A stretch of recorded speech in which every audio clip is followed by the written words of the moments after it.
नमस्कार, बहुत स्वागत है आपका न्यूज़ 18 के डिजिटल प्लेटफॉर्म पर। थलपति विजय की टीवीके ने तमिलनाडु चुनाव में पहली बार द्रविड़ दलों के अलावा सबसे बड़ी पार्टी बनकर इतिहास रच दिया है। राजनीति में पूरी तरह सक्रिय होने का स्पष्ट संदेश देकर जनता में अपनी गंभीरता का भरोसा दिलाया है टीवीके ने। डीएमके और एआईएडीएमके की अगर बात करें तो उनके साथ गठबंधन से इनकार कर भ्रष्टाचार विरोधी विकल्प दिया था। आइए आपको बताते हैं कि तमिलनाडु में थलपति विजय ने ऐसा क्या कमाल किया जो रजनीकांत और कमल हसन तक नहीं कर पाए। जब कोई फिल्म स्टार राजनीति में कदम रखता है तो सीरियस नहीं लिया जाता है उन्हें। समझदार वोटर जानते हैं राजनीति उनकी फील्ड ही नहीं है।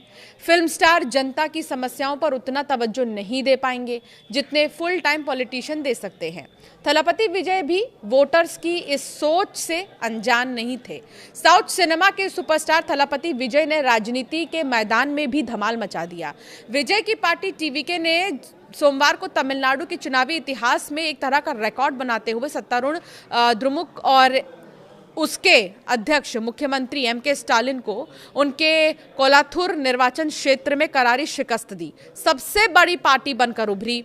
1967 में राज्य में पहली गैर कांग्रेसी सरकार के सत्ता में आने के बाद से ये पहली बार है जब दो द्रविड़ दलों के अलावा कोई अन्य पार्टी चुनाव में विजय हुई। ऐसे में सवाल उठता यह है कि विजय ने ऐसा क्या किया कि इन्हें पहले ही चुनाव में इतनी बड़ी जीत मिल गई।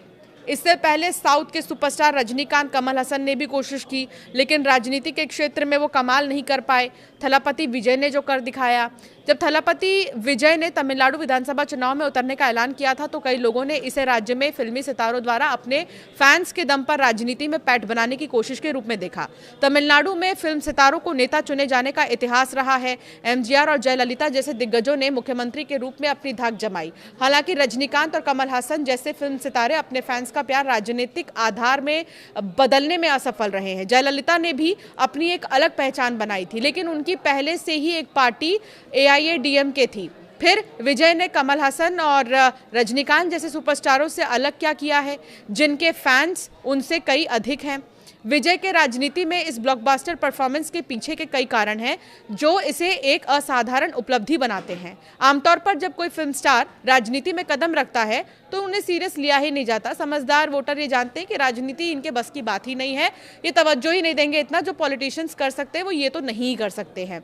राजनीति में एंट्री लेने से पहले उन्होंने क्लियर मैसेज दिया कि वो अभिनय से संन्यास लेकर पूरी तरह से राजनीति में सक्रिय हो रहे हैं। यानी पहले तो उन्होंने ये जनता को भरोसा दिलाया कि अब उनका ध्यान फिल्मों पर नहीं रहेगा, पूरी तरीके से वो एक पॉलिटिशियन बन चुके हैं।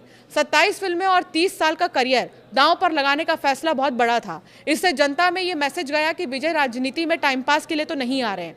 ऐसे में तमिलनाडु की जनता को विजय में एक थलापति नजर आया, यानी एक लीडर नजर आया। रजनीकांत ने जब राजनीति में एंट्री ली थी तो स्पष्टता गायब थी। उन्होंने नहीं बताया कि वो फिल्म और राजनीति में से किसको ज्यादा तवज्जो देंगे। एक दशक की राजनीति में आने की अटकलें लगाने के बाद रजनीकांत ने राजनीति में कदम रखा और चुनाव लड़े। बिना ही गायब हो गए, चुनाव नहीं लड़े वो। महत्वपूर्ण बात यह है कि रजनीकांत जिनकी सिगरेट झटकने की अदाएं या धूप के चश्मे के साथ किए जाने वाले करतब दर्शकों को मोहित कर लेते थे, मतदाताओं को ये विश्वास दिलाने में विफल रहे कि वो लंबे समय तक राजनीति में मजबूती से टिके रहेंगे।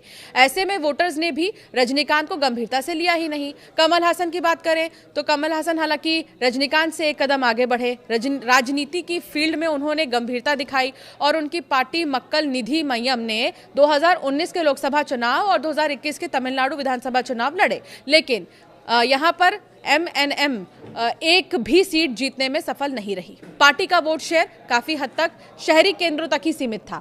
2026 तक हसन की जो एमएनएम का प्रभाव है वो कम हो गया और अभिनेता अब डीएमके के समर्थन में राज्यसभा सांसद हैं। विजय का टीवीके को द्रविड़ पार्टियों से अलग दिखाने का प्रयास एक मास्टर स्ट्रोक साबित हुआ। शुरुआत में ही टीवीके ने डीएमके और एआईएडीएमके दोनों के साथ गठबंधन से साफ इनकार किया। उन्होंने साफ कर दिया था कि वो अलग ही चलेंगे। इससे विजय को भ्रष्टाचार विरोधी मजबूत रुख के साथ एक स्वच्छ विकल्प के रूप में खुद को पेश करने में मदद मिली है। इससे न केवल शहरी और युवा मतदाताओं के बीच टीवीके को वैचारिक स्पष्टता मिली, बल्कि विजय को पार्टी की पारंपरिक ढांचे से भी बचने का मौका मिला है। इससे टीवीके की जनता के बीच में एक अलग पहचान बनकर उभरी और इसका फायदा उन्हें मिल गया। इसीलिए कहा जा रहा है कि जहां रजनीकांत नहीं चल पाए, जहां कमल हसन नहीं चल पाए, वहां विजय चल गए हैं, क्योंकि उन्होंने सीरियसली लिया राजनीति को और ये जनता के बीच में उन्होंने रखा कि वो कितना ज़्यादा इंटरेस्टेड है राजनीति के लिए। युवा वर्ग भी उनके साथ में नजर आया है, तो ये उनके प्लस पॉइंट्स हैं और इसीलिए उनकी बातों को गिनाया जा रहा है। साथ ही जो उन्होंने घोषणा पत्र जारी किया था वो भी ज़्यादा काफ़ी चर्चा में रहा है।